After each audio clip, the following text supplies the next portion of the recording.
जय हिंद, जय भीम, सत श्री अकाल, आदाब। मेरा नाम है शादाब और आज हमारे साथ चर्चा के लिए मौजूद हैं प्रोफेसर अरुणेश यादव, जो कि कांग्रेस नेता हैं। बहुत बहुत स्वागत है जी, धन्यवाद। और दूसरे भी कांग्रेस नेता हैं हमारे साथ, सुमत यादव जी। बहुत बहुत स्वागत है आपका। जी, धन्यवाद। और दो कांग्रेस नेता एक साथ इसलिए हैं क्योंकि इस वक्त देश में कांग्रेस बड़ी आक्रामक मुद्रा में नजर आ रही है और विपक्ष का पूरा रोल अदा कर रही है। जहां एक तरफ संसद में, जहां सड़कों पर त्राहिमाम मचा हुआ है, हाहाकार मचा हुआ है, कहीं संविधान को बचाने की बात चल रही है, तो कहीं ईवीएम की बात चल रही है, तो कहीं मस्जिदों को ढूंढने की बात चल रही है, मस्जिदों की नींव में मंदिरों को ढूंढने की बात चल रही है। इसी तरीके के तमाम मुद्दे पूरे देश के अंदर हाहाकार मचाए हुए हैं। उसी के बीच में संसद की गरिमा को भी तार तार करने की बहुत सारी खबरें सामने आ रही है। कहीं सांसदों को धकेला जा रहा है, तो कहीं भीमराव अंबेडकर को अपशब्द कहने की बातें भी सामने आ रही है और संसद का रिएक्शन सड़क तक नजर आ रहा है। सड़कों पर कांग्रेसी उतरा हुआ है। किस तरीके से हाहाकार मचा रखा है। कई सीएम के आवास के जो घेराव किया जा रहा है, तो कहीं जूते भी बरसाए जा रहे हैं गृह मंत्री के फोटो के ऊपर। देखिए, लोकतंत्र की परंपरा है कि जब भी चुनी हुई सरकारें गैर जिम्मेदार हो जाती हैं, तानाशाह हो जाती हैं, तो एक मजबूत विपक्ष और एक जिम्मेदार विपक्ष की भूमिका बनती है कि वो सरकार को चेताए, सरकार को जगाए और जनता को भी समझाए कि सरकार गलत रास्ते पे जा रही है और उनके कान मरोड़ने की अब ज़रूरत है। और वही दौर इस समय आया हुआ है। बीजेपी की जो सरकार है वो बिल्कुल आतताई हो चुकी है, तानाशाह हो चुकी है और उनके जुल्म आम जनता से लेकर विपक्ष पर इस कदर बढ़ चुके हैं कि वो अपनी मनमर्जी कर रही है। जैसे कोई जानवर पागल हो जाता है और पागल होने के बाद वो भीड़ पे एकदम हिंसा का काम करने लग जाता है, भीड़ को रौंदने का काम करने लग जाता है, तो उसी तरीके का काम बीजेपी के नेता करने लगे हैं। वो किसी पर भी अभद्र टिप्पणियां कर देते हैं, कभी राहुल गांधी पे, कभी सोनिया गांधी पे, कभी अखिलेश यादव पे, कभी बहन मायावती जी पे, और अब तो इंतहा हो गई साहब। अब बाबा साहब भीमराव अंबेडकर पे टिप्पणियां कर दी, अब संविधान पे टिप्पणियां कर दी, अब देश की लोकतांत्रिक व्यवस्था और संघीय जो देश का ढांचा है, लोकतांत्रिक ढांचा, उसको गिराने की साजिश रच रहे हैं। तो ये साजिश इनकी कामयाब नहीं होगी। एक तरफ जहां बात संविधान की चल रही है, बाबा साहब के अपमान की चल रही है, वहीं दूसरी तरफ अडानी को बचाने की भी जो साजिश चल रही है, उस साजिश को बेनकाब किया जाएगा, उस साजिश पे से पर्दा हटाया जाएगा और पूरा इंडिया गठबंधन एकजुट होकर, बिल्कुल आपने देखा होगा इस संसद के पूरे सत्र में एक ही मुद्दे पे अड़ा रहा, डटा रहा और अब भी लड़ रहा है, आगे भी लड़ेगा और अंतिम सांस तक लड़ेगा। 26 और 27 तारीख को बड़ी महत्वपूर्ण मीटिंग होने वाली है कर्नाटक में, जिसमें ऑल इंडिया लेवल के बड़े बड़े नेता आएंगे और बहुत बड़ी बड़ी रणनीति। अच्छा अरुणेश जी, एक बड़ा सवाल ये भी सामने आ रहा है, जैसे जिस तरीके से जगह जगह सब लोग आक्रामक तरीके से प्रदर्शन भी कर रहे हैं और जगह जगह विरोध प्रदर्शन के जरिए ये भी जता रहे हैं कि हम अंबेडकरवादी विचारधारा को मानने वाले लोग हैं, तो हमला जो है वो कई जगह सांप्रदायिक भी हो रहे हैं। सांप्रदायिक हमले ऐसे हो रहे हैं कि मस्जिदों की नींव के अंदर, नींव के नीचे मंदिर खोजे जा रहे हैं। लेकिन मस्जिदों को, सांप्रदायिक हिंसा को, इसको अगर हम अलग रख दें तो कांग्रेस के कार्यालय भी सुरक्षित नहीं हैं।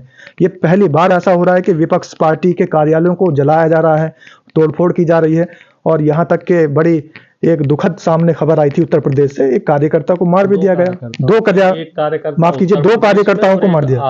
आसाम में एक को मारा और उत्तर प्रदेश की मैं बात कर रहा हूँ, वहां पर भी एक कार्यकर्ता को मार दिया गया। तो ये सारी जो राजनीति चल रही है, ये किस तरीके की राजनीति इस देश में चल रही है? देश का माहौल खराब हो रहा है इस राजनीति। देखो, यही राजनीति इन्होंने करी है और यही राजनीति इनके असली एजेंडे में है। हिंसा फैलाना, देश में नफरत फैलाना, और यही काम इनको आता है। कोई व्यक्ति जिसने ताउम्र हिंसा और नफरत सीखी हो, आरएसएस की पाठशाला में यही चीजें सिखाई जाती हैं, तो वो कब तक, कहते हैं ना, भेड़िया जो है, भेड़ का लिबास कब तक पहने रहेगा। तो भेड़िया का जो लिबास था, जो भेड़ का इन्होंने पहन रखा था, वो लिबास उतर चुका है। इनकी हकीकत सामने आ चुकी है और जनता भी अब समझ चुकी है कि साहब ये लोग सिर्फ हिंसा ही फैलाएंगे, सिर्फ नफरत ही फैलाएंगे। इन्हें ना तो देश के अमन चैन से कुछ लेना देना है, ना गंगा जमनी तहजीब का ये अदब करते हैं, ना ये देश की जनता से मोहब्बत करते हैं। ये सिर्फ और सिर्फ सत्ता में रहना चाहते हैं और देश की जनता को ये गुलाम बना के रखना चाहते हैं। एक तरफ जहां योगी आदित्यनाथ मस्जिदों के अंदर मंदिर ढूंढ रहे हैं, वहीं दूसरी तरफ मोहन भागवत जी ड्रामे कर रहे हैं कि मस्जिदों के अंदर जो है मंदिर ना ढूंढे जाए। अरे मोहन भागवत जी, ड्रामे करने की जरूरत क्या है? आप तो संघ प्रमुख है, सीधा बहिष्कार कीजिए ना योगी आदित्यनाथ जी का, सीधा बहिष्कार कीजिए मोदी जी का, सीधा बहिष्कार कीजिए अमित शाह जी का। बिल्कुल, क्योंकि आप लोग जनता को बेवकूफ बनाना चाह रहे हैं, इससे जनता भ्रमित हो जाए, अरे मोहन भागवत जी बहुत अच्छे हैं, ये तो योगी जी गड़बड़ कर रहे हैं। और अखिलेश यादव ने भी इस बात को कहा है कि अगर मोहन भागवत इतना ज्यादा चिंता कर रहे हैं इसकी मंदिर और मस्जिद को लेकर कि मस्जिदों के नीचे मंदिर ना ढूंढे जाएं, तो ये बात तो कहीं ना कहीं अखिलेश यादव की भी बिल्कुल सही है कि भाई अपने ही पार्टी के लोगों को, अपने ही लोगों को समझाया जाए, बैठा के उनको ये पाठ पढ़ाया जाए, उनका नाम भी खोला जाए। आप हमें बताओ कि आप अपने मुखिया होकर, आप मुखिया हो ना, संघ चलाती है सरकार को, मुखिया अगर अपने नुमाइंदों को नहीं संभाल सकता तो इसका मतलब मुखिया उसमें शामिल है जी। या मुखिया की अब बात कोई नहीं सुन रहा है तो मुखिया को रिटायर हो जाना चाहिए जी। तो दोनों ही बातें नहीं चलेंगी। जिस तरीके का आप ड्रामा फैला रहे हो, अखिलेश जी ने उस बात को उजागर कर दिया है। तो मतलब वन साइड स्टैंड लेना पड़ेगा। कहीं ना कहीं कांग्रेस जो नेता हैं उनका कहना है कि ये सिर्फ दिखावे के बयानबाजी जो मोहन भागवत कर रहे हैं, मोहन भागवत चाहे तो इस पर रोक लगा सकते हैं और जो नेता ऐसा कर रहे हैं भारतीय जनता पार्टी के, उनको बैठाकर उनसे बातचीत कर सकते हैं। सुमति जी, क्या मानते हैं आप, जिस तरीके का माहौल पूरे देश के अंदर फैला हुआ है, एक तरफ अंबेडकर जी को लेकर, बयानबाजी को लेकर चारों तरफ हाहाकार मचा हुआ है, उधर अगर अडानी को बचाने की कोशिश भी लोग कह रहे हैं कि ये सब जो षड्यंत्र रचा जा रहा है, ये जो संसद के अंदर संसद की गरिमा को तार तार किया जा रहा है, तो कहीं ना कहीं मुद्दों से भटकाने की सब साजिश है। अडानी का मसला अंतर्राष्ट्रीय मसला बन गया था, इनकी बहुत बेइज्जती हो रही थी अंतर्राष्ट्रीय स्तर पे, तो इन्होंने लोगों का ध्यान भटकाने के लिए ये नया शगुफा लेके आए। लेकिन क्या होता है ना, कभी कभी जो आदमी के अंदर मन में होता है वो जुबान पे भी आ जाता है जी। तो ये इतना नहीं बढ़ाना चाह रहे थे, लेकिन इनकी बात वो निकलते निकलते निकल गई जी। तो आप मान लीजिए, मतलब दिल की बात जुबान पे आ गई। और असली गुजरात मॉडल यही है, जिस मॉडल के तहत लोग विकास ढूंढ रहे थे जी, वो विकास है नहीं कहीं, ये यही विकास है इनका गुजरात में। मतलब आपका मानना ये है कि गुजरात का जो कांड हुआ था वो सुनियोजित तरीके से किया गया था? कतई ही कहीं कोई भ्रम नहीं रखना चाहिए, ये बहुत षड्यंत्रकारी लोग हैं, ये षड्यंत्र रचते हैं। आप देखिए राहुल गांधी जी के खिलाफ कैसा षड्यंत्र कर रहे हैं जी। कितनी मर्यादा में रहने वाला वो व्यक्ति है, आप मान लीजिए वो अपने आप में एक उदाहरण है जी। और उस पर ये लांछन लगा रहे हैं, एक महिला के द्वारा लांछन लगवा रहे हैं, तो ये तो बहुत घिनौने कृत्य कर रहे हैं। एक तरफ आप देखिए कि रूस जैसा देश अपने लोगों के लिए कैंसर की वैक्सीन बना रहा है और दूसरी तरफ देखिए हमारे यहाँ हॉस्पिटल में लोग जल जा रहे हैं। मतलब हमारे यहाँ इतनी भी व्यवस्था नहीं है कि हॉस्पिटल में भर्ती हो जाए आप तो सही सलामत आपका इलाज हो जाए, लेकिन चूंकि लोगों का ध्यान उधर न चला जाए तो यूपी में योगी बाबा क्या कर रहे हैं पता है आपको जी? ये कुएं बंद पड़े हैं, उन कुओं को खुदवा रहे हैं। अरे बाहर है योगी बाबा, थोड़े से बुंदेलखंड की तरफ चले जाओ ना, वहां तो लोगों को पीने की समस्या है, कुएं खुदवा दो सब बुंदेलखंड के सारे जो है, मतलब ये है पानी की समस्या दूर हो जाए लोगों की। तो ये लोग अपने हक हकूक की बात न करें, लोग बस उसी में उलझे रहें। तो ये एक षड्यंत्र के तहत लोगों को ऐसा घुमा रहे हैं गोल गोल, एक तरफ कह देते हैं मंदिर मत ढूंढो और दूसरी तरफ जो है वहां खुदाई करवा रहे हैं, खुदाई कर देते हैं। तो अगर ये खुदाई लोगों के लिए की जाए और जनता के हित के लिए की जाए तो उनको स्वच्छ पानी पीने को मिल सकता है। इस तरीके की खुदाई चलती रहनी चाहिए, लेकिन खुदाई की जगह दूसरी होनी चाहिए। खुदाई की जगह लोगों की बस्तियों के बीच होनी चाहिए जहां पर लोग दूषित पानी पीकर अपना जीवन व्यतीत कर रहे हैं। तो अरुणेश जी, आप ये किस तरीके से देखते हैं कि वर्शिप प्लेसेस एक्ट एक तरफ लागू था और खुदाइयां फिर भी चल रही थी, तो ये भी कहीं ना कहीं संविधान को तार तार करने की कोशिश है। साहब संविधान क्या है, ये तो साहब सुप्रीम कोर्ट को नहीं मान रहे हैं, ये हाई कोर्ट को नहीं मान रहे हैं, ये देश के सिस्टम को नहीं मान रहे हैं, ये पूरा सिस्टम बदलना चाह रहे हैं, या फिर ये कह लो कि साहब ये खुद ही सिस्टम बन रहे हैं।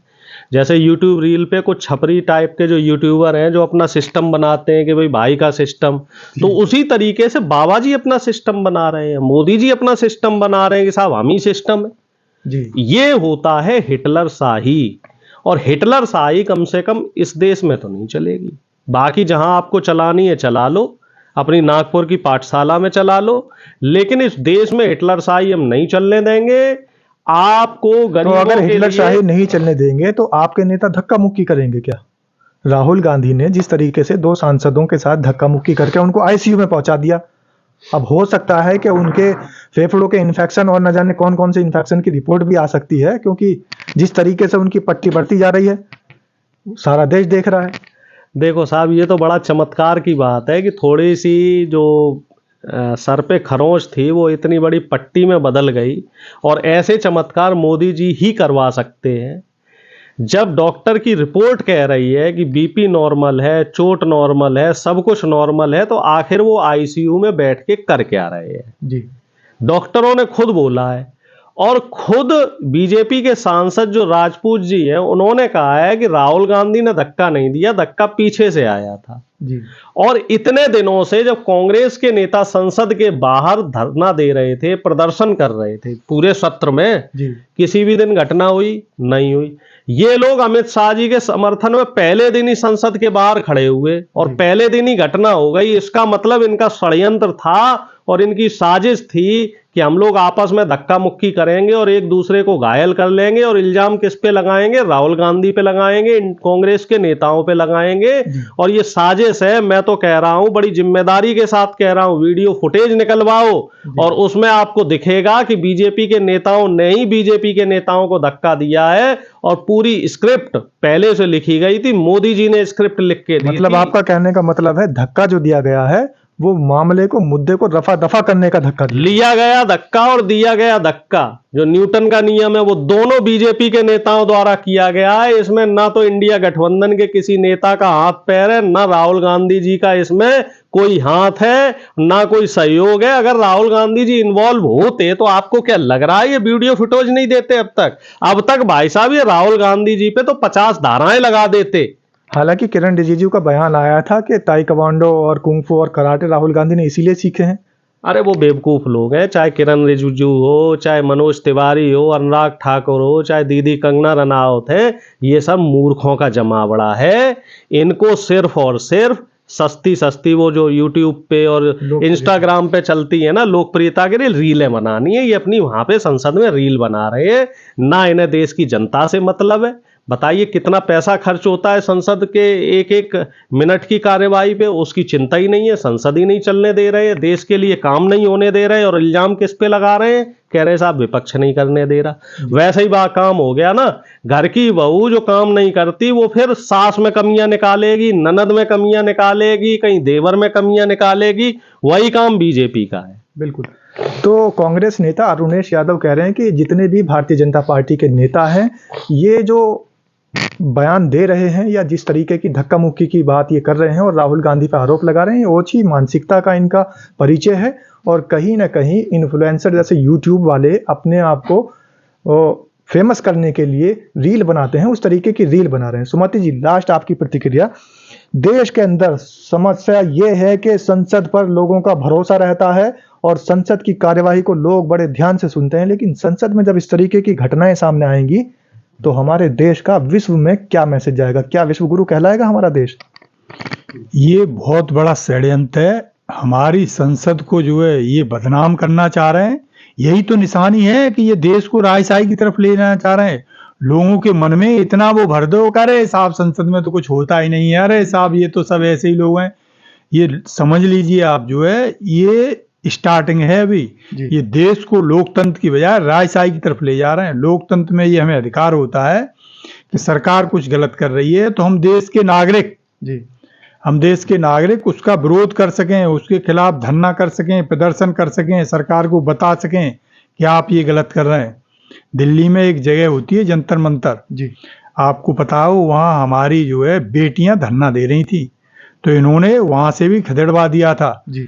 तो चलो लोगों को ये आस जगी कि अब हमने जो चुन के प्रतिनिधि भेजे हैं वो जंतर मंतर पर धरना नहीं देने दे रहे, तो ये कम से कम वहाँ लोकसभा के बाहर दे रहे हैं जो है जी।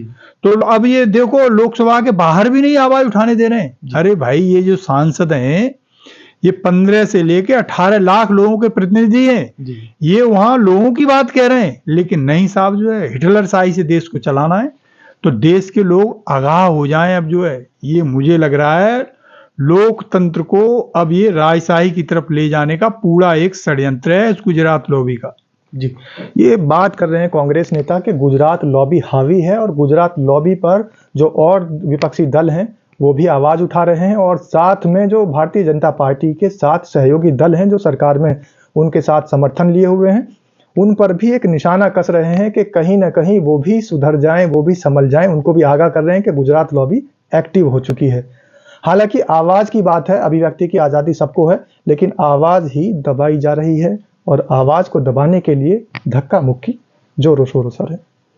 इस धक्का मुक्की का आप किस तरीके से कैसे इसको देखते हैं, और ये जो धक्का मुक्की आज सदन में चल रही है, क्या ये धक्का मुक्की सड़कों पर एक बड़ा विकराल रूप ले सकती है? कमेंट के माध्यम से जरूर बताएं। धन्यवाद।